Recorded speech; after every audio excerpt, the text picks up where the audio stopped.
Très chers compatriotes, le mercredi 30 août dernier, le peuple congolais s'est réveillé horrifié, affligé, mortifié au vu des effroyables images de massacres perpétrés à Goma et qui font froid dans les dos jusqu'aujourd'hui. Ce qui est pire, c'est que ce ne sont pas tous ces groupes armés, ivres du sang congolais et des minéraux du Congo, qui ont tué comme ils le font depuis plusieurs années sans crainte de représailles. Ce ne sont pas non plus les agresseurs rwandais et leurs supplétifs du M23 qui ont violé, massacré, incendié les villages et sommé les Congolais à fuir leurs terres, comme ils le font depuis plusieurs années déjà. Mais ce sont les militaires de la garde républicaine congolaise qui ont froidement et lâchement massacré nos compatriotes qui voulaient tout simplement manifester pour dénoncer l'occupation de notre territoire par le Rwanda, tout en regrettant vivement la passivité des forces de la MONUSCO. Le mercredi 30 août 2023 est un jour que nous n'oublierons jamais. En cet instant si grave et si douloureux, où le peuple congolais ne sait plus à quel saint se vouer, parce que massacré à la fois par les étrangers et par ceux-là même qui sont censés assurer sa sécurité, j'adresse de nouveau en son nom la compassion, l'affection et la sollicitude de la patrie aux familles et aux proches éplorés. À partir d'aujourd'hui, le monde doit savoir que le peuple congolais est en danger de mort. Le sang et les larmes des Congolais ont trop coulé. Le Conseil de sécurité des Nations Unies est obligé de prendre des mesures énergiques. Car comment voulez-vous qu'il en soit autrement quand le pouvoir tue comme des chiens les populations qu'il est censé protéger? L'ONU doit aujourd'hui prendre des mesures aussi radicales que décisives afin de retirer la MONUSCO et envoyer une autre mission avec des forces combattantes pour restaurer la paix au Congo. Aussi, les éléments de l'East Africa Community doivent quitter le sol congolais, car certains de ses membres sont la cause de la déstabilisation du Congo. Je l'ai dit et j'insiste, le Conseil de sécurité des Nations Unies a un devoir d'action. Agir aujourd'hui puissamment dans les Grands Kivu et en Ituri contre toutes ces barbaries sans nom, c'est être fidèle aux prescrits du chapitre 7 de la Charte des Nations Unies. Et se conformer à cette charte, c'est être fidèle à la raison d'être de l'Organisation des Nations Unies. Très chers compatriotes, 5 ans après le plus grand hold-up électoral africain du siècle, notre pays va très mal et rien ne marche. Quand on voit la légèreté avec laquelle les institutions de l'État regardent tous les signaux qui assombrissent le ciel de notre patrie et qui risquent de conduire le pays à un chaos aux conséquences incalculables, comment ne pas faire le constat que le Congo est miné au sommet de l'État par des forces centrifuges qui travaillent à sa balkanisation. Là où les Congolais espèrent un processus qui va sauver la patrie en danger, les ennemis de la République concoctent une logique électorale qui parie fondamentalement sur la tricherie. Congolaises et Congolais, surtout, ne minimisons pas les enjeux des élections constitutionnellement prévues pour la fin de cette année 2023.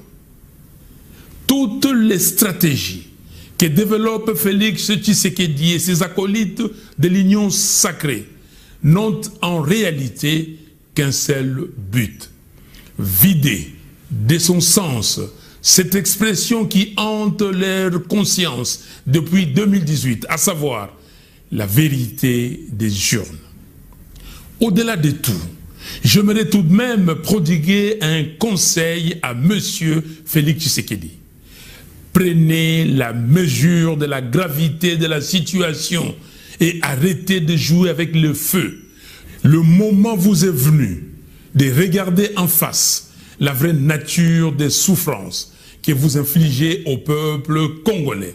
Car on ne joue pas impunément et trop longtemps avec un peuple et son destin. En effet, toutes les magouilles politiques et toutes les démagogies sont appelées un jour ou l'autre à se briser devant la colère populaire et les sursauts patriotiques du peuple. Depuis 1960, jamais les défis que le Congo doit relever n'avaient touché aussi profondément ce que nous sommes et ce que nous voulons devenir. Très chers compatriotes,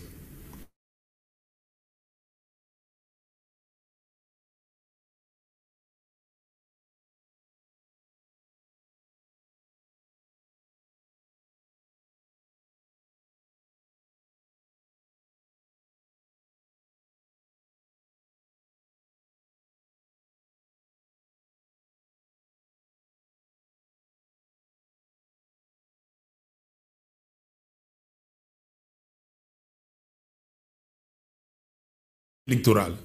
Ils ont proposé l'audit citoyen du fichier électoral et ils appellent à l'inclusivité du Congo, ainsi que les autorités spirituelles de l'Église du Christ au Congo ont compris que ce qui couvre dans notre pays, c'est un chaos général aux conséquences apocalyptiques. Aussi, à corps et à cri, ils ont demandé l'audit du fichier électoral. Ils ont proposé l'audit citoyen du fichier électoral.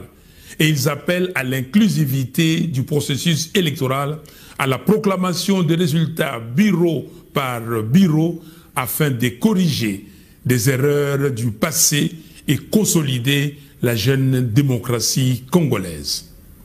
Conscient que le peuple congolais place un immense espoir dans ce nouveau cycle électoral, et dans le fait que son choix soit cette fois-ci respecté et convaincu que le processus électoral tel qu'il est mené par M.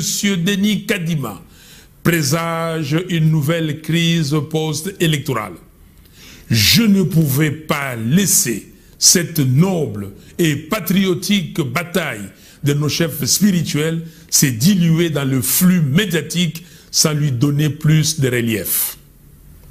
Voilà pourquoi je prends la parole aujourd'hui pour féliciter et remercier chaleureusement les églises catholiques et protestantes, sans oublier certains partenaires internationaux du Congo qui ont rejoint cette bataille pour un processus électoral transparent et crédible.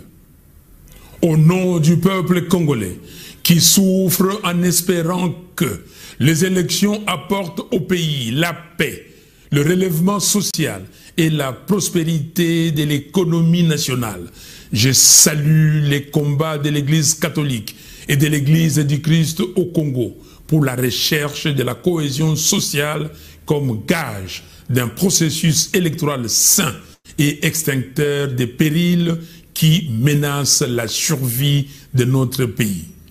Je me permets de leur redire ici, par ces mots que je veux solennels, et au nom du peuple congolais tout entier, combien nous sommes fiers d'eux, fiers des valeurs d'intégrité, de vérité, d'amour du prochain et d'exhortation à l'unité nationale et au sursaut patriotique qu'ils portent.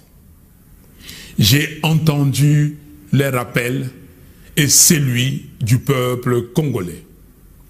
J'invite le militant des partis politiques, les syndicats, les étudiants, les associations de la société civile et les activistes des mouvements citoyens à se faire l'écho de ces messages de remerciement et d'encouragement aux chefs de nos confessions religieuses, afin que leur combat gagne en puissance d'imposition d'un processus électoral sain, inclusif, transparent et crédible.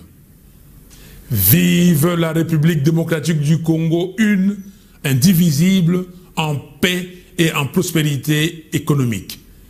Que Dieu bénisse les Congos. Je vous remercie.